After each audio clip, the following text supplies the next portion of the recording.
హల్లెలూయా. ఆయన సన్నిధిలో ఆయనని ఆరాధించుట గొప్ప భాగ్యము. Praise the Lord. హల్లెలూయా. ఈ 21 రోజు ఉపవాస ప్రార్థనని దేవుడు అద్భుతంగా ఆశ్చర్యంగా నిలబెట్టుకున్నందుకు స్తోత్రం చెల్లిస్తాం.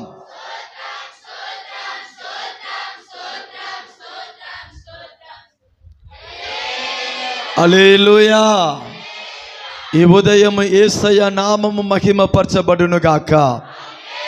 ఆయన సన్నిధికి వచ్చిన ప్రతి ఒక్కరు దీవించబడును గాక. దేవుడు వారితో మాట్లాడును గాక. ఆయన మాట వారి జీవితాన్ని ప్రకాశింపచేయును గాక. ఆసక్తితో ఉన్న ప్రతి ఒక్కరిని దేవుడు తృప్తిపరచును గాక. ఎన్నడు చూడని నూతన కృపతో వారిని నింపును గాక. ఎన్నడు అనుభవించని నూతన బలము వారి మీద దిగి వచ్చును గాక. దేవాది దేవుని ప్రసన్నత వారిని పూర్తిగా ఆవరించును గాక. హల్లెలూయా. మంచిది. ఈ ఉదయం దేవుని వాక్యంని ధ్యానించుకుంటాం. యోవాను సువార్త 15వ అధ్యాయము 16వ వాక్యము. యోవాను సువార్త 15వ అధ్యాయము 16వ వాక్యం చెప్తాం. మీరు నన్ను ఏర్పరచుకోలేదు, మీరు నా పేరట తండ్రిని ఏమి అడుగుదురో అది ఆ తండ్రి అయిన దేవుడు మీకు అనుగ్రహించినట్లు మీరు వెళ్ళి ఫలించినట్లును మీ ఫలము నిలిచి ఉండునట్లును నేను మిమ్మును ఏర్పరచుకొని నియమించి తిని. హల్లెలూయా. యేసయ్య తన శిష్యులతో ముఖాముఖిగా ఈ విషయాన్ని మాట్లాడుతున్నాడు. మత్తయి సువార్త, మార్కు సువార్త, లూకా సువార్త, అలాగనే యోవాను సువార్త, ఈ 4 పుస్తకము యేసయ్య జీవితాన్ని విస్తారంగా మనకి నేర్పిస్తుంది.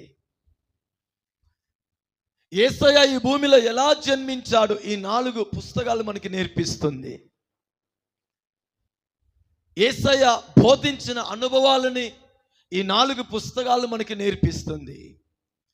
ఆయన చేసిన అద్భుతాలు, సూచన కార్యాలు ఈ 4 సువార్త మనకి సూటిగా మనకి తెలియచేస్తుంది. ఆయన ప్రేమని ఈ పుస్తకంలో మనం చూడగలుగుతాం. ఆయన పరిచర్యని ఈ 4 సువార్తలు మనం చూడగలుగుతాం.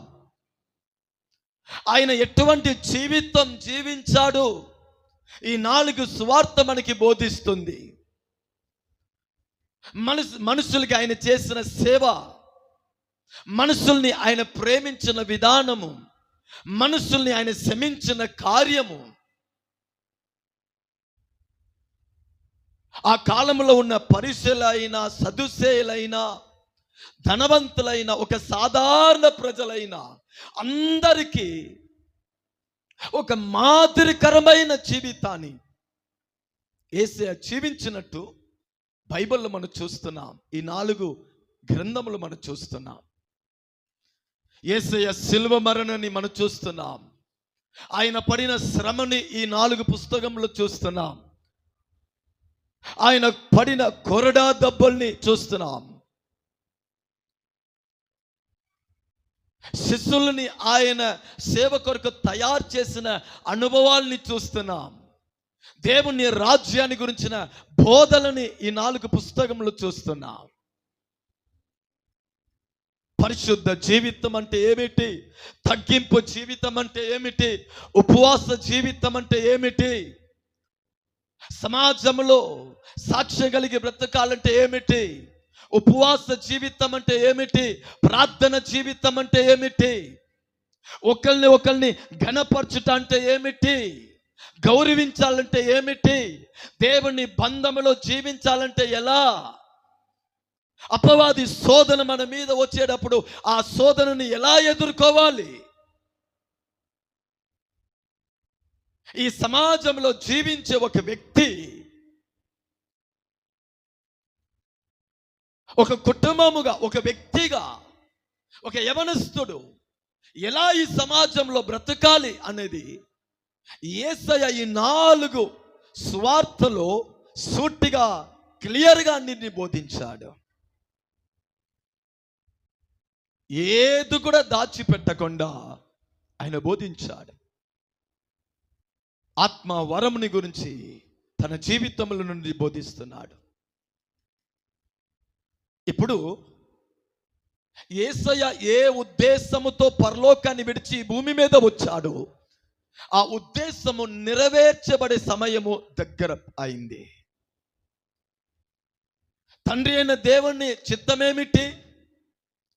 తాను సృష్టించిన మానవులు పాపము చేసి దేవుని మహిమని వారు పోగొట్టుకొని దుష్టులుగా, దుర్మార్గులుగా జీవిస్తున్నారు. వారిని రక్షించాలి. మానవుల్ని రక్షించాలంటే ఒక నిష్కలంకమైన రక్తము, అమూల్యమైన రక్తము, పరిశుద్ధ రక్తము మానవుల కొరకు కార్చబడాలి. ఆ రక్తము ఈ భూమిలో లేదు గనుక యేసయ్య దేవుని కుమారుడు శరీరధారిగా ఈ భూమి మీద వచ్చాడు. మానవులు రక్షణ కొరకు కల్వారి శిలువలో తన ప్రాణాన్ని అప్పగించుకున్నాడు. శ్రమని అనుభవించాడు, ఉపద్రవాన్ని అనుభవించాడు, గాయపరచబడ్డాడు, ముళ్ళు కిరీటాన్ని అనుభవించాడు, వస్త్రహీనుడిగా మార్చబడ్డాడు. శరీరము చీల్చబడుతుంది. కల్వరి శిలువలో వేలాడుతూ ఉంటే ఆయన శరీరములో నుండి రక్తము బయటపడింది. తన కొరకు ఒక్క బొట్టు రక్తమును కూడా ఉంచుకోకుండా చివరి బొట్టు రక్తాన్ని కూడా కార్చివేశాడు. హల్లెలూయా. ఆయన కార్చిన రక్తములోనే పాప సమాపణ, రక్షణ, విమోచన, మరలా ఆ దేవుడితో ఒక నూతన నిబంధనానికి మనము రాగలిగాము. ఈరోజు ఆయన సొత్తుగా, ఆయన పిల్లలై ఆయన సన్నిధిలో ఆయనని పాడుతున్నామంటే, ఆయన మన మధ్యలో సంచరిస్తున్నాడంటే ఈ బంధానికి కారణము కల్వరి సిలువలో యేసయ్య కార్చిన అమూల్యమైన రక్తము. ఆ రక్తము దోషంని కొట్టివేసింది. ఆ రక్తము పాపముని కడిగివేసింది. ఆ రక్తము దేవుడు మన మధ్యలో నూతన బంధాన్ని ఏర్పరిచింది.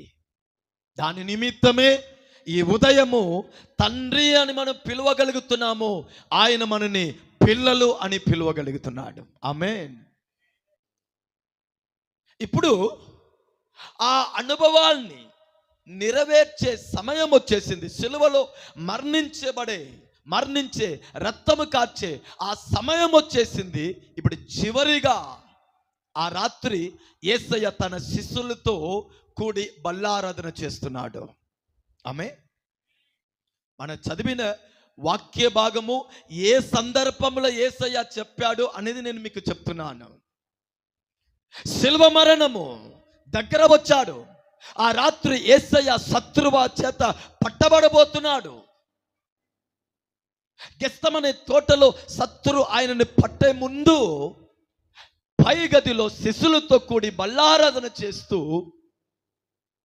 వారిని పాదంని ఆయన కడుగుట మొదలు పెట్టాడు. వారి కాళ్ళని తొడవట మొదలు పెట్టాడు. వారికి అనేక అనుభవాల్ని నేర్పించుట మొదలు పెట్టాడు. తాను మిమ్మల్ని విడిచి వెళ్ళే సమయం వచ్చేసింది. నేను పోయిన తర్వాత మీరు ఎలా ఉండాలి, ఎలా బ్రతుకాలి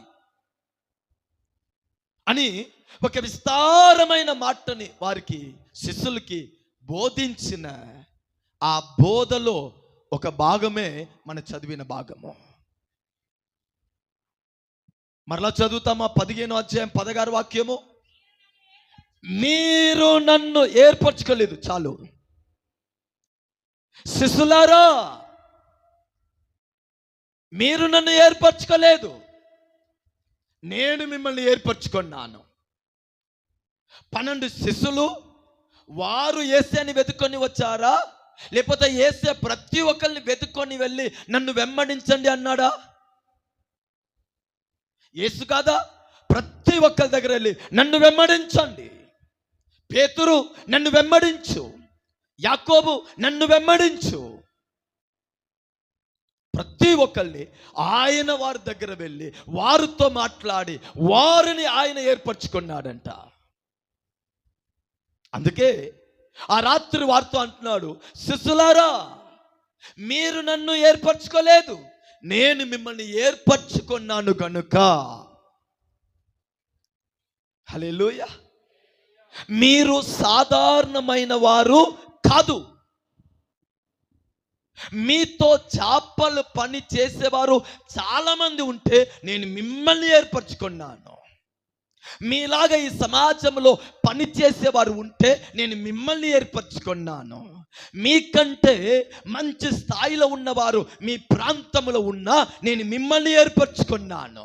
మీకంటే ఎక్కువ చదువు తెలివి కలిగిన వారు నాకు కనబడినా నేను మీ యొద్దకు వచ్చి మిమ్మల్ని ఏర్పరచుకున్నాను కనుక మీరు నాకు ప్రత్యేకమైన వాళ్ళు. ఈ ఉదయము దేవుడు సంఘానికి చెప్పే కార్యం కూడా, సంఘమా, నీవు నన్ను ఏర్పరచుకోలేదు, నేను మిమ్మల్ని ఏర్పరచుకున్నాను. హల్లెలూయా. ఈ ఉదయము దేవుని వాక్యాన్ని వినే ప్రతి ఒక్కరు మీ హృదయంలో రాసుకోవలసిన ఒక అనుభవము, నా దేవుడు నన్ను ఏర్పరచుకున్నాడు. దేవుడు నన్ను ఏర్పరచుకున్నాడు గనుక నేను ఆయనకి ప్రత్యేకమైన వాడు. ఈ మాట చెప్పండి, నేను నా దేవునికి ప్రత్యేకమైన వాడు. చెప్పండి, నేను నా దేవునికి ప్రత్యేకమైన వాడు. ఇప్పుడు పక్కనున్న వాళ్ళని చూసండి, మీరు మీ దేవునికి ప్రత్యేకమైన వాళ్ళు. చెప్పండి, మీరు సాధారణమైన వాళ్ళు కాదు, మీరు దేవుని వలన ఏర్పరచబడిన వారు. దేవునికి మీరు విలువైన వాళ్ళు. దేవుని దృష్టిలో మీరు సొత్తుగా ఉన్నారు. ఎందుకంటే లోకము మిమ్మల్ని ఏర్పరచుకోలేదు. హల్లెలూయా. మనుషులు మనని ఏర్పరచుకోలేదు. మనుషులు మనని ఏర్పరచుకోవాలంటే మనని దగ్గర అర్హత చూస్తాడు. ఒక ఐటీ కంపెనీ నన్ను చేర్చుకోవాలంటే నా దగ్గర అర్హత చూస్తారు. ఒక పొలిటీషియన్ లీడర్కి నేను అసిస్టెంట్గా ఉండాలంటే నా దగ్గర అర్హత చూస్తారు. హల్లెలూయా. ఏ వర్గాన్ని తీసుకోండి, చిన్న పని అయినా పెద్ద పని అయినా ఆ పనికి తగినవాడా, ఆ పని చెయ్యగలుగుతాడా, ఈయనకి అప్పగించేది సరి అయినా ప్రశ్నలు మనని బట్టి లేపుతారు. అర్హతని చూసిన తర్వాతనే మాట్లాడటం మొదలు పెడతారు. కానీ బైబిల్ అంటుంది, అసలు మనం అర్హత లేని వాళ్ళు, ఏ భేదం లేదు, అందరూ పాపము చేసి దేవుడు అనుగ్రహించిన మహిమని పోగొట్టుకున్నవారు. అర్హత లేని మనని, యోగ్యత లేని మనని, దిగజారిన బ్రతికిన మనని, దేనికి కూడా ఉపయోగపడని మనని ఆ యోగ్యుడు మనని తన కొరకు ఏర్పరచుకున్నాడు. యోగ్యత లేని నన్ను యోగ్యుడైన దేవుడు తన కొరకు ఏర్పరచుకున్నాడు. పనికిరాని నన్ను ఆయన తన పని కొరకు ఏర్పరచుకున్నాడు. బలహీనుడైన నన్ను ఆ బలవంతుడైన దేవుడు తన కొరకు ఏర్పరచుకున్నాడు. హల్లెలూయా. ఒక 5,000 జీతం వచ్చే స్థలంలో పని చేస్తే అక్కడ మనకి దొరికే గౌరవము వేరు. ఒక 20,000 జీతం వస్తుందంటే ఆ గౌరవం కొంచెం ఎక్కువ. నెలకి ₹1,00,000 మనం సంపాదిస్తున్నామంటే ఆ గౌరవం, జీతాన్ని బట్టి గౌరవం. చదువుని బట్టి గౌరవం, అందాన్ని బట్టి గౌరవం, బ్యాక్గ్రౌండ్ని బట్టి గౌరవం ఉండు. కానీ నేను దేనికి కూడా ఏందండి యోగ్యుడిగా లేని స్థితిలో ఉన్నప్పుడు ఆయన నన్ను వెతుక్కొని వచ్చాడు. హల్లెలూయా. ఆయన మనని వెతుక్కొని రాకపోతే ఈ ఉదయం నేను సజీవుడిగా ఉన్నవాడు కాదు. ఆయన నా కొరకు పరలోకాన్ని విడవకపోతే నేను ఎప్పుడో ఈ లోకం నుంచి విడవబడి ఉంటాను. శిష్యులతో అంటున్నారు, నేను మిమ్మల్ని విడిచి వెళ్ళిపోతాను, కానీ మీరు సోలిపోకూడదు, బాధపడకూడదు, ఏం చేస్తామని మీరు అనుకోకూడదు, మనుషుల మాట మీద శ్రద్ధ ఉంచకూడదు, శ్రమల మీద మీరు శ్రద్ధ ఉంచకూడదు, కొరతల మీద మీరు శ్రద్ధ ఉంచకూడదు, పరిస్థితులు తారుమారుగా ఉన్నా కూడా దాని మీద లక్ష్యం ఉంచకూడదు. మిమ్మల్ని విరోధించిన, ఎదిరించిన, మీరు బలహీనంగా పోవునా, మీకు అవకాశము దొరకకపోయినా, మీరు అవసరాలు తీర్చబడిపోయినా ఒక్క మాటని దృష్టిలో పెట్టుకోండి. ఏమిటంటే నా యేసయ్య మమ్మల్ని ఏర్పరచుకున్నాడు. యేసయ్య వాళ్ళకి ధైర్యం చెప్తున్నాడు, మీరు నన్ను ఏర్పరచుకోలేదు, నేను మిమ్మల్ని ఏర్పరచుకున్నాను. అందుకే ఆయన అంటున్నాడు, మీరు ఏర్పరచుకున్నారు గనుక, నేను మిమ్మల్ని ఏర్పరచుకున్నాను గనుక మీరు నాకు విశేషమైన వాళ్ళు కనుక తండ్రి నామంలో మీరు ఏమి అడుగుచున్నారో అది మీకు అనుగ్రహించబడతాయి. ఏర్పరచబడిన వాడు ప్రార్థన వినబడతాయి. ఏర్పరచబడిన వాడు ప్రయాసముని దేవుడు గణపరుస్తాడు. ఏర్పరచబడిన వాడు ప్రేమ అంగీకరించబడుతుంది. ఏర్పరచబడిన వాడు ఏందండి సేవ అంగీకరించబడుతుంది. నీ ప్రార్థన వ్యర్థమవ్వదు, నీ కన్నీటి వ్యర్థమవ్వదు, ఎందుకంటే నువ్వు ఏర్పరచబడిన వాడు. You are appointed one. ఏర్పరచబడిన వాడు. హల్లెలూయా.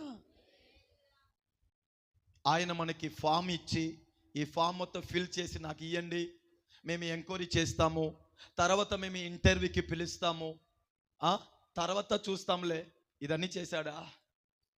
పరలోకాన్ని విడిచాడు, భూమి మీద వచ్చాడు, సిలువలో నా కొరకు ఎక్కాడు, రక్తంని కార్చాడు, ప్రాణం ఇచ్చాడు. ఈ ఉదయం ఆయన పిల్లలుగా మనం ఇక్కడ కూర్చున్నాము. హల్లెలూయా, హల్లెలూయా. ఆయన మనని ఏర్పరచుకున్నాడంట. ఆయన మనని ఏర్పరచుకుంటే ఎలా మారుస్తాడంట? రోమపత్రిక 8వ అధ్యాయము 29 చదువుతారా? రోమపత్రిక 8వ అధ్యాయము 29. ఎందుకనగా తన కుమారుడు అనేక సహోదరులలో శ్రేష్ఠుడు అవునట్లు దేవుడు, చూడండి, దేవుడు ఎవరిని ముందు ఎరుగుదునో వారు తన కుమారులతో ముందుగా నిర్ణయించెను. మరియు ఎవరిని ముందుగా నిర్ణయించెను వారిని పిలిచెను. ఎవరిని పిలిచెను వారిని నీతిమంతులుగా మార్చెను. ఎవరిని నీతిమంతులుగా తీర్చెను వారిని మహిమపరిచెను. హల్లెలూయా. మనని పిలిచాడంట, ఏర్పరచుకున్నాడంట, నీతిమంతుడు చేశాడంట, మన జీవితాన్ని మహిమగా మారుస్తున్నాడంట. రాబోయే దినములో ఎక్కువ మహిమ మన మీద దిగి వచ్చును గాక. రాబోయే దినంలో ఎక్కువ ప్రసన్నత మనలో కనబడును గాక. ఆయన మహిమ మన చుట్టూ ఉండును గాక. ఇజ్రాయెల్ని నడిపించిన మహిమ మనతో నడుచును గాక. ఇజ్రాయెల్ని పోషించిన మహిమ మనని పోషించును గాక. ఇజ్రాయెల్ని ఆవరించిన మహిమ మనని ఆవరించును గాక. మహిమ ముందు వెనక ఇజ్రాయెల్ని చుట్టూ ఉన్నట్టు రాబోయే దినంలో ఆయన మహిమ మన చుట్టూ ఉండును గాక. ఎవరిని పిలిచాడు, ఎవరిని ఏర్పరచుకున్నాడు, ఎవరిని నీతిమంతుడిగా మార్చాడు వారిని మహిమపరుస్తున్నాడు. ఈ జీవితం బలహీనపరిచే జీవితం కాదు. ఈ జీవితం చిన్న చిన్న విషయంలో తృప్తి పడే జీవితం కాదు. ఏదో రోజుకి నా అవసరాలు తీరిందిలే అని సరదాగా ఉన్న జీవితం కాదు, మహిమపరచబడే జీవితం ఇది. ఈ జీవితం ఘనపరచబడే జీవితము. హల్లెలూయా. అందుకే శిష్యులతో అంటారు, మీరు నన్ను ఏర్పరచుకోలేదయ్యా, నేను మిమ్మల్ని ఏర్పరచుకున్నాను. నాకు ఒక మాట చెప్పండి, మనము దేవుణ్ణి చేయి పట్టుకుంటే కొన్ని సందర్భాలు విడిచే అవకాశం ఉంది. ఆమె నేను దేవుడి చేయి పట్టుకుంటే కొన్ని సందర్భాల్లో, కొన్ని అనుభవాల్లో నేను విడిచే అవకాశం ఉంది.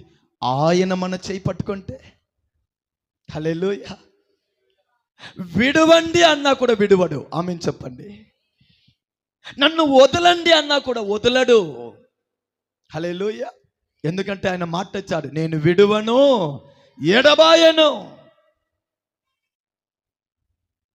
మనం ఆయనని పట్టుకోలేదు, ఆయన మనని పట్టుకున్నాడు. హల్లెలూయా. అందుకే బైబిల్ అంటుంది, మీరు నన్ను ఏర్పరచుకోలేదు కానీ నేను మిమ్మల్ని ఏర్పరచుకున్నాను కనుక మీ ప్రార్థన అంగీకరించబడతాయి. మీరు నన్ను ఏర్పరచుకోలేదు, నేను మిమ్మల్ని ఏర్పరచుకున్నాను కనుక మీరు ఫలించేవారుగా ఇది మొదలుకొని ఉందుదురు. మీరు ఫలిస్తారు, మీరు ఫలిస్తారు, మీరు ఫలముని తెస్తారు యేసు నామములో. హల్లెలూయా. బైబిల్లో రాయబడింది, మనము ముందు ఆయనని ప్రేమించలేదంట, ఆయన మనని ప్రేమించాడంట. మనము ఆయనని ఏర్పరచలేదు, ఆయన మనని ఏర్పరచుకున్నాడు. బైబిల్లో రాయబడింది, మనము ముందు ఆయనని ప్రేమించలేదంట, ఆయనే మనని ముందు ప్రేమించాడంట. బైబిల్లో రాయబడింది, మనము దేవుణ్ణి వెతకలేదంట, ఆయన మనని వెతుక్కొని వచ్చాడంట. హల్లెలూయా. ఆయనే మన కొరకు ప్రాణం ఇచ్చాడు, ఆయనే మనని తన కొరకు పిలుచుకున్నాడు. హల్లెలూయా. ఈ ఉదయము ఇక్కడ మనము దేవుని సన్నిధిలో వచ్చి దేవుని ఆరాధిస్తున్నామే, పాడుతున్నామే. దీనికి కారణము ఆయన మనని ఏర్పరచుకున్నాడు గనుక మరణము మన మీద జయము పొందలేకపోయింది. ఆయన మనని ఏర్పరచుకున్నాడు గనుక అపవాది మన మీద ఏలుబడి చెయ్యలేకపోయాడు. ఆయన మనని ఏర్పరచుకున్నాడు గనుక వ్యాధి మన మీద జయము పొందలేకపోయింది. ఆయన మనని ఏర్పరచుకున్నాడు గనుక ఏందండి, పాపము, దోషము, చీకటి మనని ఏందండి మన మీద ఏందండి ఏలుబడి చేయలేకపోయింది, మనని ఆవరించలేకపోయింది. నేను ఎందుకు కూలిపోలేదు, నా బలమా కాదు, ఆయన నన్ను ఏర్పరచుకున్నాడు. అయిపోయింది అన్న వేళలో నిలబడుతున్నానే, కారణం ఆయన నిన్ను ఏర్పరచుకున్నాడు. భయపడిన వేళలో ఆ దేనిని గురించి భయపడ్డానో అలా నా జీవితంలో జరగకుండా ఉండుట కారణం ఆయన నిన్ను ఏర్పరచుకున్నాడు. దేవుడు మనని ఏర్పరచకపోతే ఏంటండి రోజుల్ని మనం చూసేవాళ్ళు కాదు. సంవత్సరాన్ని వదిలిపెట్టండి, నెలల్ని వదిలిపెట్టండి, ఆయన మనని ఏర్పరచకపోతే, ఆయన మనని వెతుక్కొని రాకపోతే, ఆయన మనని తన పిల్లలుగా మార్చకపోతే రోజుల్ని మనం చూసేవారు కాదు. అందుకే దావీదు అంటాడు, జీవము కంటే నీ కృప ఉత్తమమైనదయ్యా. హల్లెలూయా. ఒక మాట చెప్పి నేను ముందు వెళ్తాను. ఆయన మనని ఏర్పరచుకున్నాడు గనుక మిమ్మల్ని విడిచిపెట్టాడు. ఈ మాట చెప్పండి, ఆయన నన్ను ఏర్పరచుకున్నాడు గనుక నన్ను విడిచిపెట్టాడు. నన్ను విడిచిపెట్టాడు. ఏందండి, ఎన్ని విధమైన ఆటంకాలు వచ్చినా ఆయన విడిచిపెట్టాడు. విడిచిపెట్టాడు. మీరు పడిపోవరు, మీరు కూలిపోవరు. ఎందుకు? ఆయన మిమ్మల్ని ఏర్పరచుకున్నాడు గనుక ఆయన మిమ్మల్ని విడిచిపెట్టాడు. నీ కుడి పక్కన కీర్తనగాడు అంటాడు, నీ కుడి పక్కన 1000 మంది ఎన్నును, ఎడం పక్కన 10,000 మంది కూలినను, ఏ అపాయముని గుడారముని సమీపించదు. హల్లెలూయా, హల్లెలూయా. కరోనాని దాటి వచ్చారండి. మరి ఏందండి ఈ చిన్న చిన్న సమస్యని చూసి బాధపడుతున్నారు? నీ ముందు వెనక 1000 10,000 మంది పడినను, కూలిపోయినను, ఏ అపాయముని గుడారముని సమీపించదు. వాళ్ళకి జరిగినట్టు నీకు జరుగుటకు దేవుడు అనువదించడు. వారు కూలిపోయినట్టు నీవు కూలిపోవుటకు దేవుడు వదిలిపెట్టడు. కరువులో దేశము ప్రజలు మరణించినట్టు ఇస్సాకుని దేవుడు వదిలిపెట్టలేదు. తండ్రి ఇంటిలో భయపడి మరణ భయముతో ఏందండి పరిగెత్తే యాకోబుని దేవుడు విడిచిపెట్టలేదు. భయముతో పరిగెత్తుతున్నాడు. ఈ రాత్రి ఏమైందో, గమ్యానికి నేను చేరగలుగుతానా లేదా అని కృంగిపోయి ఉంటే ఆ రాత్రి ప్రత్యక్షమయ్యాడు. ఆమేన్ చెప్పండి. యాకోబు తండ్రిని విడిచి పారిపోతున్నాడు, తల్లిని విడిచి పారిపోతున్నాడు, ఇల్లుని విడిచి పారిపోతున్నాడు, తన స్నేహితుల్ని విడిచి పారిపోతున్నాడు, తన నివాస స్థలంని విడిచి పారిపోతున్నాడు, ఒంటరిగా పారిపోతున్నాడు. అందరిని విడిచి ఆయన పారిపోయినా ఆయనను దేవుడు విడవలేదు. హల్లెలూయా. కొన్నిసారి కొందరు మనకి దూరమయ్యే సందర్భాలు వస్తాయి. కొన్నిసారి అనుకోనని కార్యము మన జీవితంలో జరుగుతాయి. కొన్నిసారి చూడకూడదు అన్న అనుభవాలు మన కన్ను ముందు వచ్చి నిలబడతాయి. అయ్యో మొత్తం అయిపోయింది అని మన నోట్ల నుంచి మాటలు కూడా వచ్చేస్తాయి. కొన్నిసారి మనము నేను బ్రతుకను అని కూడా మనం చెప్పి ఉంటాం. కానీ ఈ ఉదయము దేవుడు మిమ్మల్ని చూసి అంటున్నాడు, నేను మిమ్మల్ని విడవలేదు, ఇది మొదలుకొని విడవలేదు, దీని తర్వాత కూడా నిన్ను విడవను.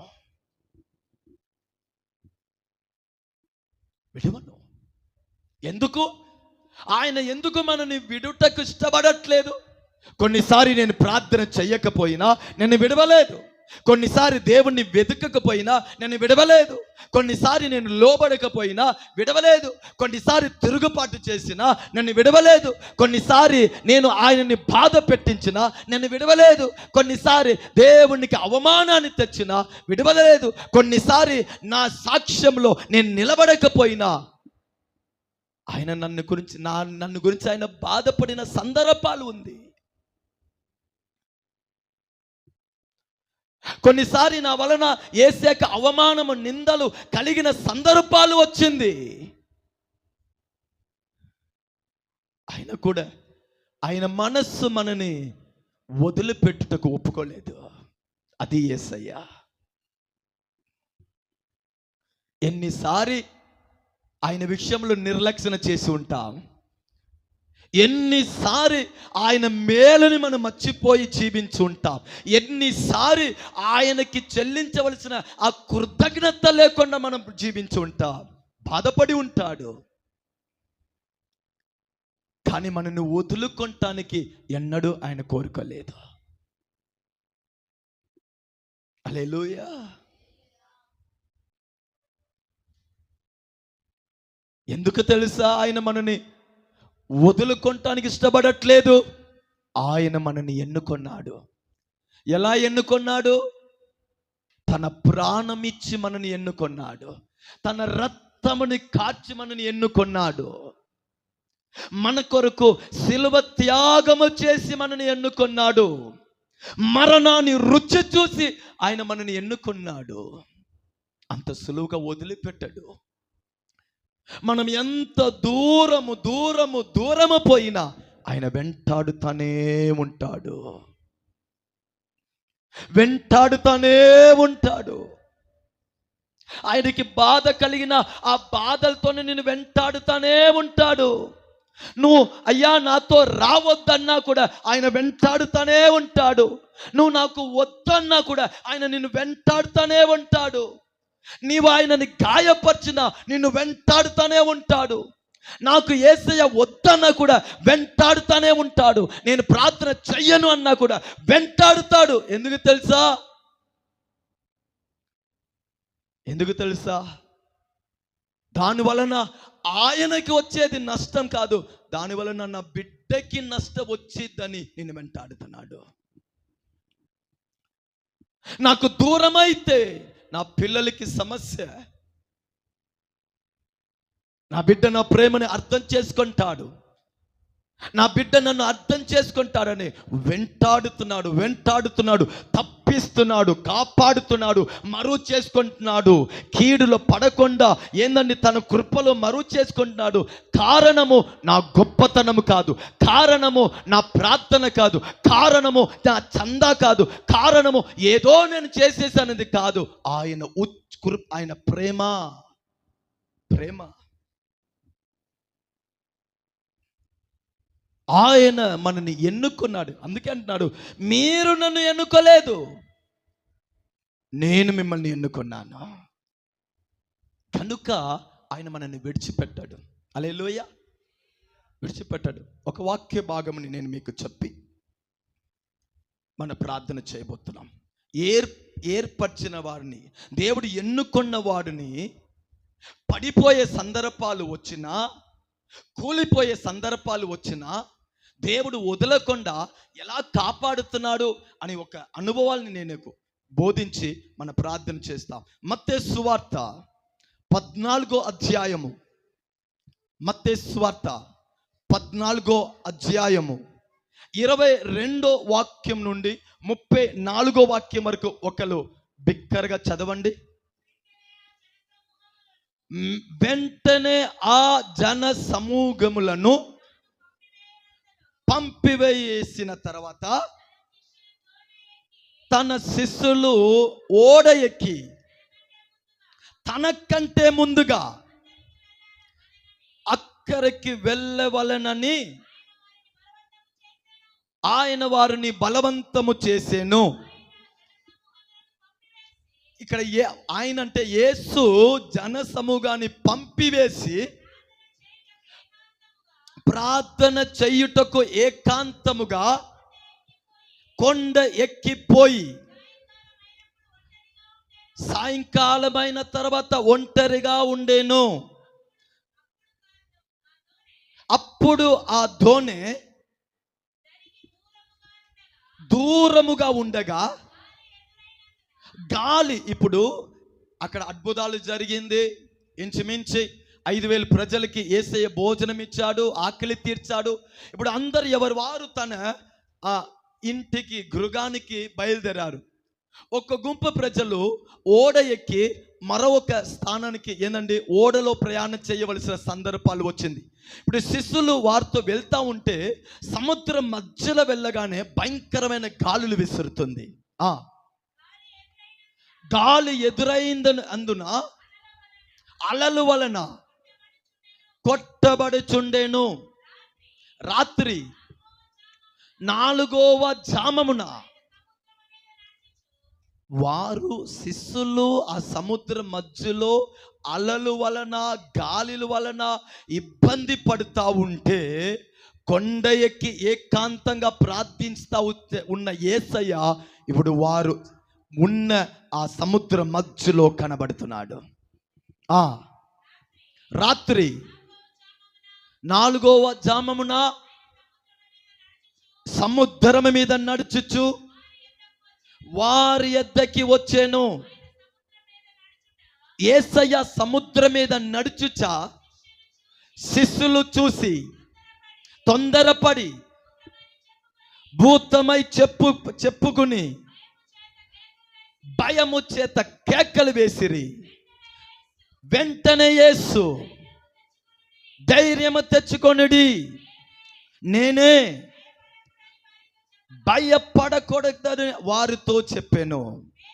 అప్పుడు పేతురు, ప్రభువా నీవే అయితే నీళ్ళ మీద నడిచి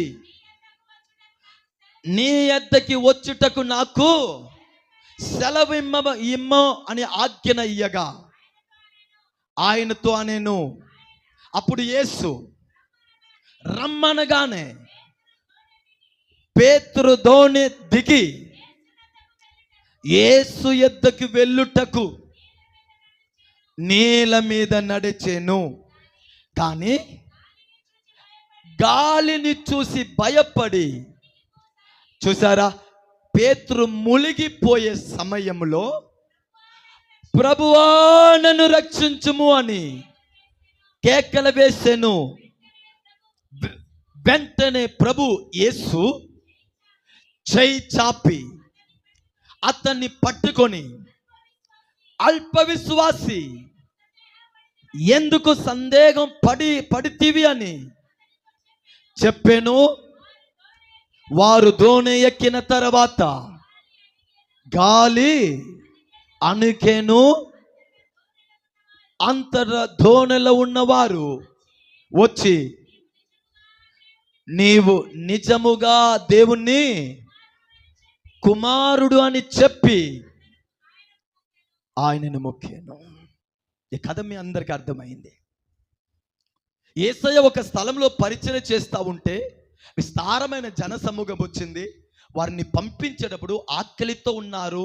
అప్పుడు అక్కడ ఉన్న కొన్ని చేపలు, కొన్ని రొట్టి ఉంటే అద్భుతం చేశాడు. అందరు ఆకలిని తీర్చాడు. ఇప్పుడు అందరూ తన ఇంటికి బయలుదేరారు. అప్పుడు శిష్యులు కూడా ఓడ ఎక్కి సముద్రంలో ప్రయాణము చేస్తూ ఉంటే అలలు ఎదురుపడుతుంది, భయంకరమైన గాలులు విరోధిస్తుంది. ఆ గాలిలు, ఆ అలలు ఎలా ఉందంటే ఓడ సముద్రంలో మునిగిపోయినంత ఉంది. భయపడుతున్నారు. హల్లెలూయా.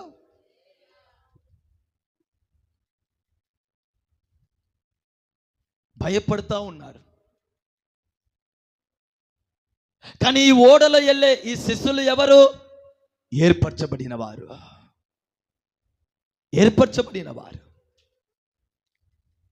వీళ్ళు సముద్రములో అలలను చూసి, ఆ గాలిని చూసి భయముతో కేకలు వేసి, అయ్యో మన బ్రతుకు అయిపోయింది, ఇంక మన ఇంటికి వెళ్ళలేము, మన పిల్లల్ని చూడలేము, ఉదయంని మనం చూడలేము, ఈ సముద్రంలో మన బ్రతుకు అయిపోయింది అని కంగారు పడుతూ ఉంటే, కేకలేస్తూ ఉంటే, భయంతో ఉంటే, ఈ ఉదయము దేవుని సన్నిధికి వచ్చిన మీరు కూడా మీ సమస్యను బట్టి ఇలా కేకలేస్తూ ఉండవచ్చు, మీ బలహీనతను బట్టి ఇలా కేకలు వేస్తూ ఉండవచ్చు, మీ అవసరాలని బట్టి మీరు కూడా అయ్యో ఏమైంది, ఎలా చేస్తాను, ఎలా జయాన్ని చూస్తాను, ఎలా నేను బాగుపడతాను, ఎవరు ఉన్నారు, ఏమైంది అని ఇటువంటి కలవరము, భయము, చింతలు ఉండవచ్చు. ఒక మాట చెప్పనా, యేసయ్య అందరినీ పంపించి ఆయన కొండ ఎక్కి ఏకాంతంగా ప్రార్థిస్తున్నాడే. ఏ ప్రార్థన చేశారు తెలుసా? ఓడలో ప్రయాణం చేసే తన పిల్లల కొరకు ఆయన ఏకాంతంగా ప్రార్థిస్తున్నాడు. హల్లెలూయా, హల్లెలూయా. ఆయన మిమ్మల్ని విడువడు అన్నాను, ఎందుకంటే మీరు ఆయన వలన ఏర్పరచబడిన వారు. హల్లెలూయా. మొదటి కార్యము, మన కొరకు ప్రార్థించేవాడు యేసయ్యా. మన చేసే ప్రార్థన కంటే మన కొరకు ఎక్కువ ప్రార్థించేది యేసయ్య. ఆమేన్ చెప్పండి. మీరు మీ కొరకు చేసే ప్రార్థన కంటే, మీరు మీ కుటుంబము కొరకు, మీ పిల్లల కొరకు చేసే ప్రార్థన కంటే మీ కొరకు ప్రార్థించేది యేసయ్యా. హల్లెలూయా, హల్లెలూయా. మీరు మీ కొరకు ఒక అరగంట ప్రార్థన చేస్తారా? అది కూడా అన్ని కరెక్ట్గా ఉండాలి. హల్లెలూయా. అలిగారంటే అరగంట కూడా పోయింది. అలిగితే తిండిని మానుకోరు, కానీ ప్రార్థనని మానుకుంటారు.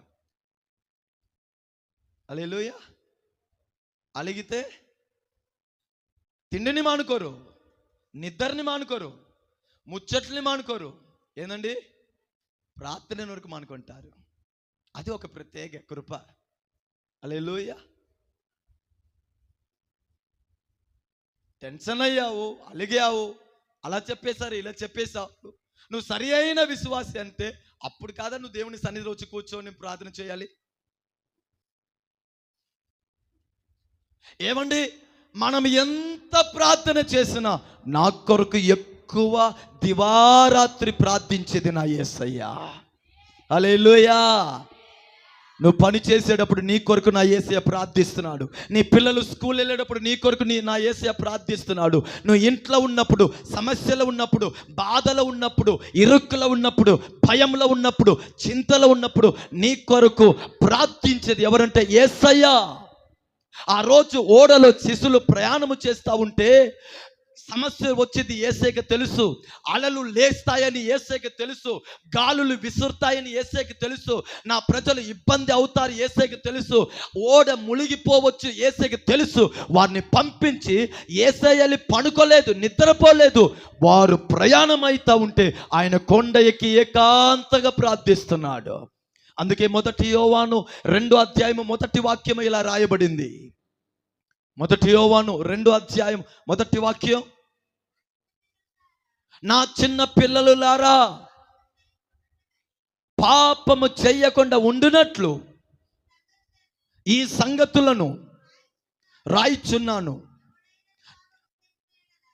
ఎవడైనను పాపము చేసిన ఎడల నీతిమంతుడైన యేసుక్రీస్తు వారు ఉత్తరవాది తండ్రి యొద్ద మన కొరకు ఉన్నాడు.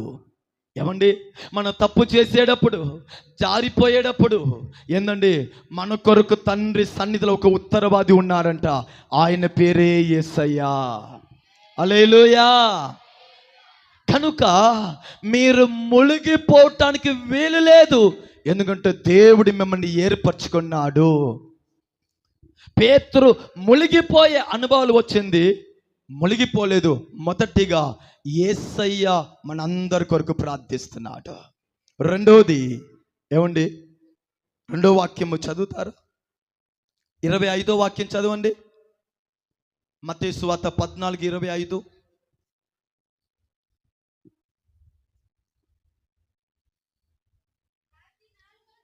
నాలుగవ జామున చాలు, మొదటిగా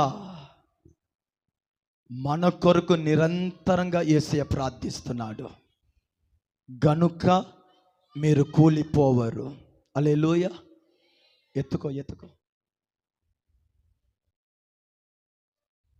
ఏమండి, మన కొరకు యేసయ్య ప్రార్థిస్తున్నాడు గనుక నీవు మునిగిపోవు, నీవు కూలిపోవు. సమస్య మీ మీద జయము పొందుటకు వీలు లేదు. కారణం, మన కొరకు ఒక ఉత్తరవాది ప్రార్థిస్తానే ఉన్నాడు. అందుకే మనం పాపంలో పడిపోకుండా, లోకంలో మునిగిపోకుండా, అపవాది చేతి వలలో చిక్కుకోకుండా మనం ఉన్నామంటే ఒక ఉత్తరవాది మన కొరకు తండ్రి దగ్గర ప్రార్థిస్తున్నాడు. హల్లెలూయా. రెండోది, నిన్ను మునిగిపోవటానికి విడిచిపెట్టడు. ఎందుకు తెలుసా? ఒకటి, నీ కొరకు ప్రార్థిస్తున్నాడు.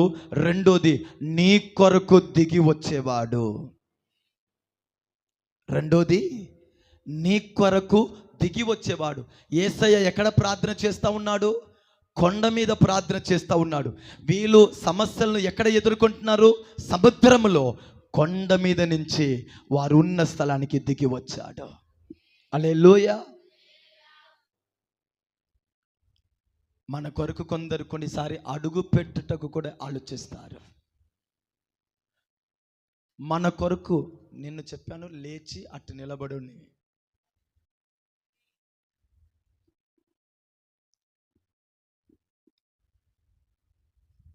కొన్నిసారి మన న్యాయము కొరకు మాట్లాడుటకు కూడా కొందరు ఆలోచిస్తారు. మన పక్కన నిలబడుటకు కూడా కొందరు ఆలోచిస్తారు.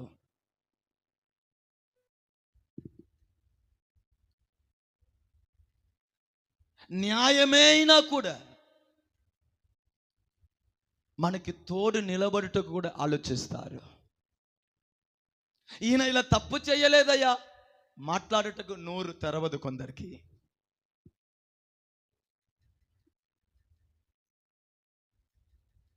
మనము తప్పు చెయ్యలేదని మన కొరకు ఒక మాట చెప్పటానికి కొందరు ముందు రారు. ఏడుస్తా ఉన్నా, బాధలో ఉన్నా మన దగ్గర వచ్చి ఆదరణ చెప్పుటకు ఒకరికి కూడా మనసు రాదు. తిన్నావా అని అడిగేవారు కూడా కొన్నిసారి మన జీవితంలో ఉండరు. ఎందుకు ఇలా బాధపడుతున్నావు అని అడిగేవారు కూడా కొన్నిసారి మన జీవితంలో ఉండరు. కొన్నిసారి మన హృదయం ఏం కోరుకుంటాయంటే, ఎవరైనా ఒకరు వచ్చి నాతో మాట్లాడితే నా బాధను వాళ్ళకి చెప్పాలి అని మనం కోరుకుంటా, కానీ మనల్ని విచారించే వారు కూడా ఉండరు. ఇశ్రాయేలు ప్రజలు 430 సంవత్సరం బానిసత్వంలో, బంధకంలో, చీకటిలో, మరణము, వేదనలో వారు ఉంటే 430 సంవత్సరం వారిని పట్టించుకున్న వారు లేదు, వారిని విచారించేవారు లేదు, ఏంటండి వారిని అడిగేవారు లేదు. నా బైబిల్ అంటుంది 430 సంవత్సరం తర్వాత నిర్గమకాండము 3:8 రాయబడింది, పరలోకంని విడిచి తన పిల్లల కొరకు దిగి వచ్చాడంట.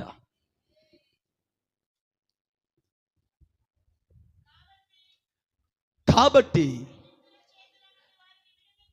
ఎగిప్తుల చేతిలో నుండి వారిని విడిపించినట్లు ఆ దేశంలో, విశాలమైన మంచి దేశంలో కనానీయులకు, ఆ చివరి వచ్చేయండి అలాగనే, పాలు తేనె ప్రవహించే దేశంలో వారిని నడిపించుటకు చూసారా దిగి వచ్చాడు.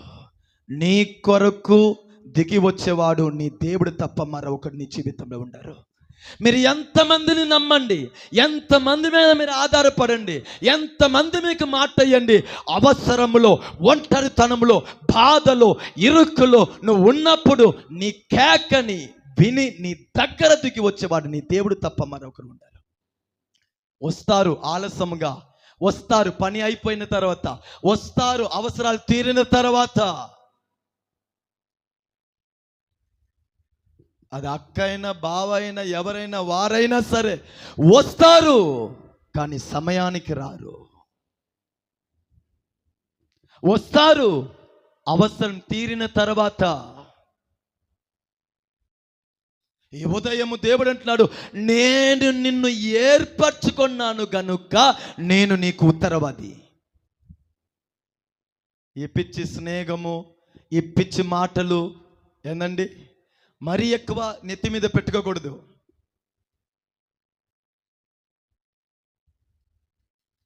కొందరిని చూస్తాను, నోరు తెరిస్తే పలానా వాళ్ళని గురించే పొగడుతూ ఉంటారు.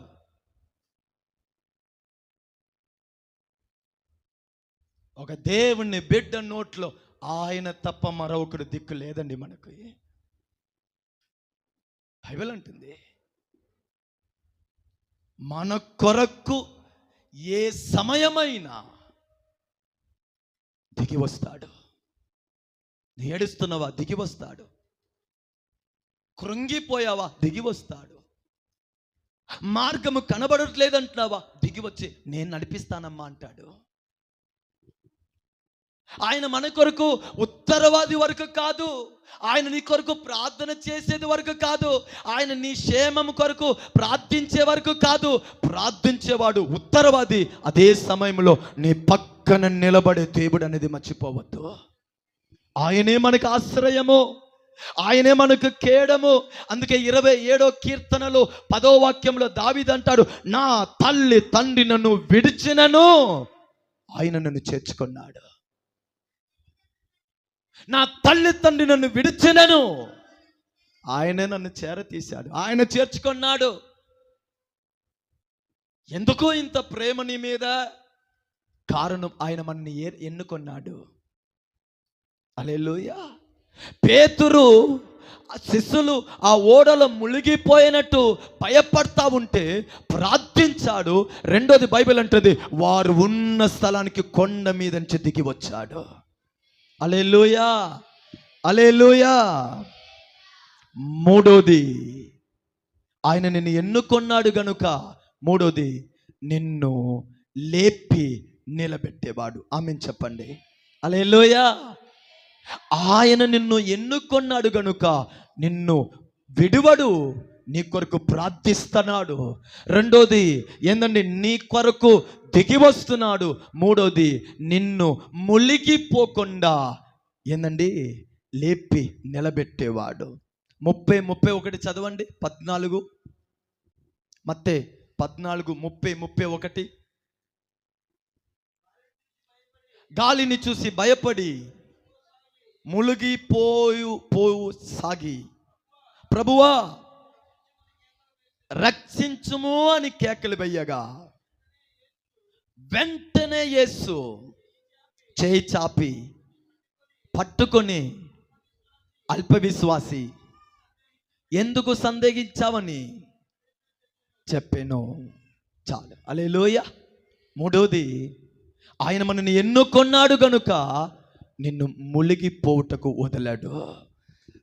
ఈ ఉదయము దేవుడి సన్నిధిలో చెప్తానండి, మీరు కూలిపోవరు, మీరు మునిగిపోవరు. ఏందండి, మీరు దుఃఖములు మునిగిపోవరు. ఏందండి, సమస్యలు మునిగిపోవరు. కన్నీటిలో మీరు మునిగిపోవరు.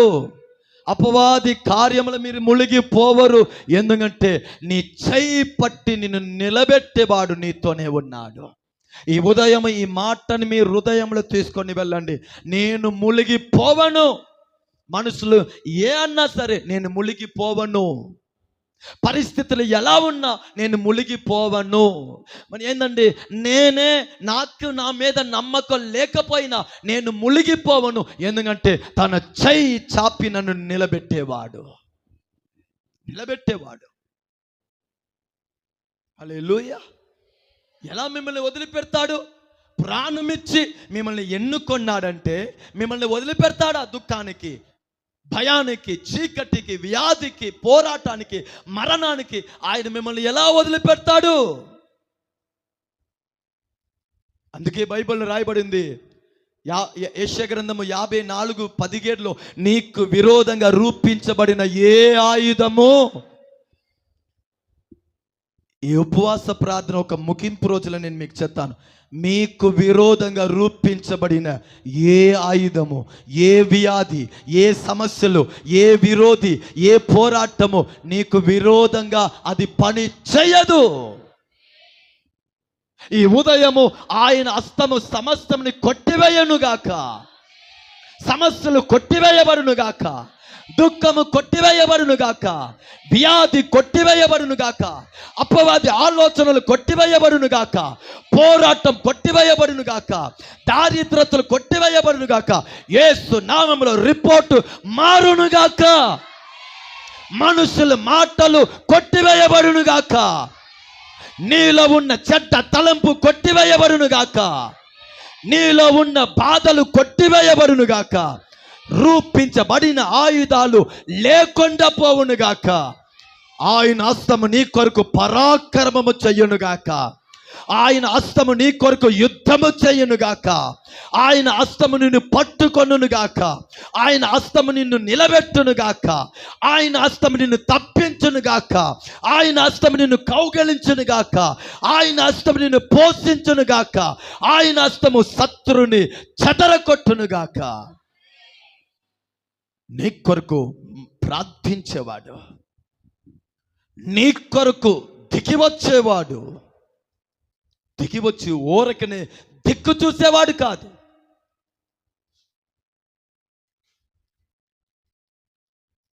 గతంలో బుధవారము గురువారం ఎప్పుడో మన చర్చి ముందు ఒక వ్యక్తి పెద్ద ఆయన బైక్లో వెళ్తూ ఉంటే కుక్క అడ్డం పడింది, కింద పడ్డాడు. భయంకరంగా గాయం తగిలింది, చాలా బాధపడుతున్నారు. ఒక 2-3 నిమిషాల్లో మొత్తం గుంపు కూడారు. సరే, గుంపు కూడిన వారు అందరూ ఆయనకి ఏం చేశారండి అడగండి.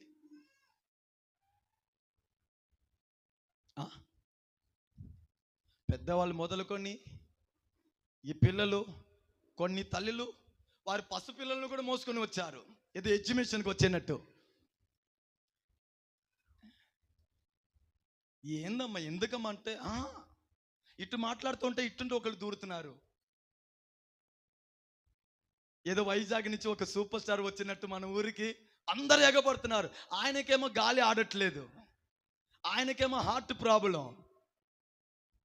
ఏదో మన పిల్లలు కొందరు నీళ్ళు ఇస్తున్నారు, కొందరు ఆయన్ని పట్టుకున్నారు, కుర్చీలో కూర్చోపెడుతున్నారు, రక్తం కారిస్తున్నారు, కొందరు చేస్తున్నారు. ఒక మిగిలిన అందరూ అమ్మా మీరు వెళ్ళి అండమ్మా ప్రేయర్ ఉందంటే అట్టు దూరి వస్తున్నారు. ఏమండి వచ్చిన వాళ్ళు అందరూ ఆయనకి ఏదో న్యాయం చేశారా? లేదు. ఏం చేయగలుగుతాం? అందరూ దిక్కు చూశారు. ఈ ఉదయం నేను ప్రకటించే దేవుడు నీ దగ్గర వచ్చి దిక్కు చూసేవాడు కాదు. అందరు నవ్వుతూ ఉంటే ఈయన నవ్వేవాడు కాదు. అందరు ఏళనము చేస్తూ ఉంటే ఈయన కూడా వాళ్ళతో ఏళనము చేసేవాడు కాదు. అందరూ నీ మీద ఏలు చూపిస్తే ఈయన కూడా ఏలు చూపించేవాడు కాదు. అందరూ నీ తలరాత ఇంతే అంటే ఈయన కూడా అలా డైలాగ్ చెప్పేవాడు కాదు. నీ చేయి పట్టి నిలబెట్టేవాడు. ఆ జనసమూహం అందరూ ఏడుస్తూ ఉంటే యవీర్ కుమార్తె చనిపోయిందని ఆయన ఇంటికి వస్తే అందరు ఏడుస్తూ ఉంటే యేసయ్య అందరితో పాటు ఏడుస్తూ ఉన్నాడా? ఏంది? అందరి ఇంటి బయట ఏడుస్తూ కూర్చుంటే యేసయ్య కూడా అక్కడ వచ్చి అందరితో పాటు శిష్యులతో ఒక మూలలో కూర్చొని యేసయ్య కూడా ఏడుస్తూ కూర్చున్నాడా? బైబిల్ అంటుంది అందరు ఏడుస్తూ ఉంటే యేసయ్య వచ్చాడు, ఏడ్చే వాళ్ళు మొత్తాన్ని బయట పంపించి అన్నాడు. ఈయన లోపల వెళ్ళాడు, చేయి పెట్టాడు, కుమార్తె లెమ్ము అన్నాడు, లేచి కూర్చుంది. అందరు ఏడుస్తారు, అందరు నవ్వుతారు, అందరు ముచ్చట్లు చెప్తారు, అందరు ఏళనం చేస్తారు, అందరూ అప్పుడే సైన్స్ మాట్లాడతారు. దీని జరిగి ఉంటాయో ఇలా ఉంటాయో మీకు తెలుసు. ఏంటంటే అక్కడ ఒక సీరియస్ జరుగుతుంటే అక్కడ పరిశోధన కొందరు చేస్తూ ఉంటారు. ఏంది బాబా నాకు తెలుసు మొన్నే ఇలా జరుగుతాయి అనేది మరి చెప్పి ఉండొచ్చుగా. అందుకే యేసు వచ్చాడు, ఈ మొత్తం బ్యాచ్ ఉంటే ఇక్కడ ఏ అద్భుతాలు జరగ మొత్తాన్ని బయట తరమండి అన్నాడు. హల్లెలూయా. కొందరు స్థలానికి తగినట్టు కూడా మాట్లాడి తెలియదండి. ఒక మరణం ఇంటికి వెళ్తారు, అక్కడ భార్య పిల్లలు అందరూ ఉంటే అక్కడ పార్టీ వీళ్ళదే. ఎందుకంటే భర్తని పోగొట్టుకుని దుఃఖంలో ఉన్నారు, పిల్లలు ఏడుస్తూ ఉన్నారు, ఆ కుటుంబమే దుఃఖముతో మునిగిపోయి ఉంటే అక్కడ వీళ్ళు పంచాయతీ కొందరు ఉంటారు. ఎవడు ఎలా పోయినా సరే వీళ్ళకు ఆఫ్ కావాలి. ఎవరు ఏ అయినా సరే అక్కడ కూడా వీళ్ళు రాజకీయాన్ని గురించి మాట్లాడతారు. ఈనాడు పేపర్లో ఎన్ని పక్క ఉందని వీళ్ళకి తెలీదు, కానీ అక్కడ కూర్చొని మోడీని గురించి మాట్లాడుతూ ఉంటారు. దేవుని పిల్లలు స్థలముకి తగ్గినట్టు మన మాటలు ఉండాలి, మన ప్రవర్తనలు ఉండాలి. ఒకళ్ళు దుఃఖంతో ఉంటే ఆ దుఃఖంలోనికి వెళ్ళి నువ్వు ఆదరణగా ఉండాలి కదా. నీ మాట వారిని కొంచెం బలపరచినట్టు ఉండాలి కదా. కొందరు పెళ్ళిళ్ళకి వెళ్తారు, పెళ్ళిళ్ళకి వెళ్తే ఏదో వీళ్ళింట్లో పెళ్లి జరిగినట్టు ఇక్కడ వీళ్ళు ఆడబడి ఉంటాయి, కానీ అసలు పెళ్లి వాళ్ళు కూడా ఓడిపోతారు. లోకం. అందుకే ఉదయం నేను అంటున్నాను, మన యేసయ్య ఈ మనుషుల్లాగా ప్రవర్తించేవాడు కాదు. ఏడిచేవాడిని చూస్తే ఏడిస్తాడండి. లాజరు చనిపోయాడని దుఃఖంలో మార్తా మరియా ఉంటే నా బైబిల్ అంటుంది వారిని చూసి యేసయ్య ఏడ్చాడని బైబిల్లో రాయబడిందండి. ఏడ్చేవాడు ఏడుపుని అర్థం చేసుకొని వారితో పాటు బాధపడేవాడు, అర్థం చేసుకునేవాడు.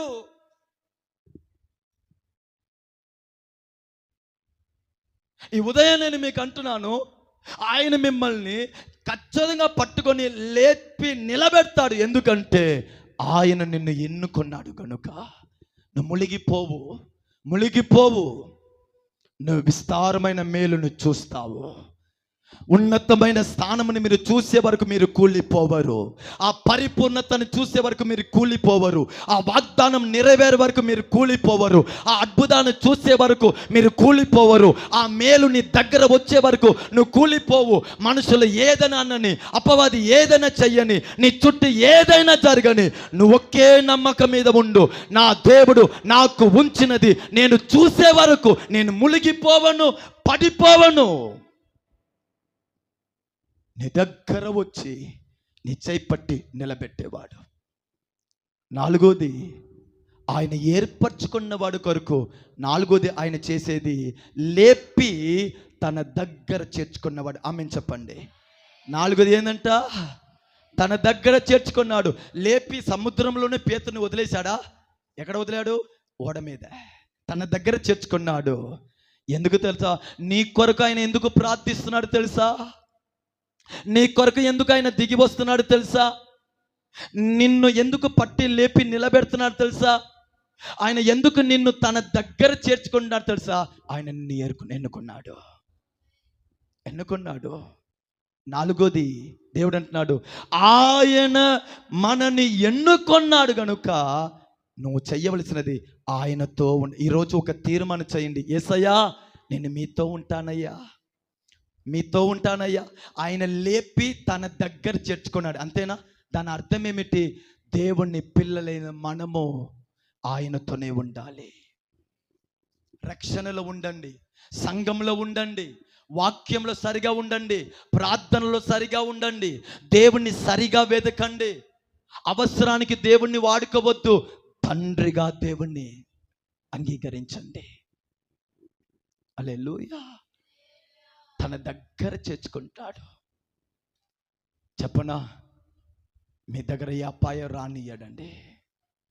లేపి వదులుకొని ఇంకా సరిగా నడువు అని వెళ్ళిపోలేదు, కానీ లేపిన వాడు తన దగ్గర చేర్చుకున్నాడు. నాలుగోది, ఆయన అనుకుంటున్నాడు, నా పిల్లలు నా చేతిలో ఉండాలి. అందుకే బైబిల్లో రాయబడింది, ఆయన మనని తన అరిచేతిలో, చెప్పండి, ఆయన మనని తన అరిచేతిలో చెక్కి ఉన్నాడు. పేతుని లేపి అలాగనే విడిచిపెట్టి వెళ్ళలేదు, సరిగా చూసి వెళ్ళని చెప్పలేదు, తన దగ్గర చేర్చుకున్నాడు. కోడి తన పిల్లల్ని రెక్కల కింద మోపేనట్టు ఆయన మనని తన రెక్కలో మరువు చేసుకున్నవాడు. మేఘ స్తంభంగా వారితో నడిచిన వాడు. నేను వదిలిపెట్టడు, తన దగ్గర ఉంచుకొని పరామరిస్తాడు. దానికి మీరు చెయ్యవలసినది ఒకటే. ఆ వాక్య వరకు చదువుతారా? 28వ వాక్య వరకు చదువుతారా? 14:28. పేతురు, ప్రభువా నీవే అయితే వచ్చుటకు చాలండి. ఆయన మనని ఏర్పరచుకున్నాడు గనుక ఆయన నిన్ను విడువడు, నిన్ను ఏందండి నిలబెడతాడు, నీ కొరకు ప్రార్థిస్తాడు, నిన్ను తప్పిస్తాడు, తన దగ్గర చేర్చుకుంటాడు. కానీ ఈ ఉదయము మీరు ఒక తీర్మానం చేయండి. ఏం తెలుసా? దేవా, నేను నీ ఎద్దకి వచ్చినట్టు నాకు ఆజ్ఞయ్యే. ఈ ఉదయం మీ తలంపు ఎటువంటిది? ఈ హృదయం మీ ఆశ ఎటువంటిది? దేవుని గురించిన ఆశ మీకు ఉందా? వాక్యం మీద మీకు ఆశ ఉందా? ప్రార్థన మీద మీకు ఆశ ఉందా? సంఘం మీద మీకు ఆశ, పట్టుదల ఉందా? వాంఛ కలిగి ఉన్నారా? ప్రేమ ఉందా? పేతురు అంటున్నాడు, నేను పొరపాటు చేశాను, నేను మునిగిపోయాను, నాలో అవనమ్మకం వచ్చింది నిజమే, కానీ దేవా నీ దగ్గర నేను రావాలి. ఆశ. తప్పు చేశాడు, అవనమ్మక కనబడుతుంది, పొరపాటు కనబడింది, కానీ ఆయన మనస్సులో ఒక తీర్మానం ఏమిటి? నేను యేసయ్య దగ్గర వెళ్ళాలి. ఏర్పరచబడిన వాడు ఎవరు తెలుసా? నేను యేసయ్యని కోరుకుంటే చాలు, యేసయ్య నాకు ఉంటే చాలు, ఆయన సన్నిధి నాకు ఉంటే చాలు, ఆయన నా పక్షంలో ఉంటే చాలు. ఈ ఉదయం దేవుడు అంటున్నాడు, నువ్వు ఆయనని ఎంతగా కోరుకుంటావో అంతగా నువ్వు రాబోయే దినంలో అద్భుతాన్ని చూస్తావు. యేసయ్యను నువ్వు ఎంతగా కోరుకుంటావో, సంఘాన్ని ఎంతగా కోరుకుంటావో, ప్రార్థనని ఎంతగా కోరుకుంటావో, ఆయన సహాయంను నువ్వు ఎంతగా కోరుకుంటావో, ఆయన సన్నిధిని నువ్వు ఎంతగా కోరుకుంటావో, అంతగానే నీ జీవితంలో అద్భుతాలు, ఆశ్చర్య కార్యము అతి త్వరలో రాబోయే దినములు మీరు చూస్తారు. మోకరిస్తారా? మోకరిస్తారా? ఈరోజు ఒక తీర్మానం, నాకు యేసు చాలు, యేసు నాకు ఉంటే చాలు.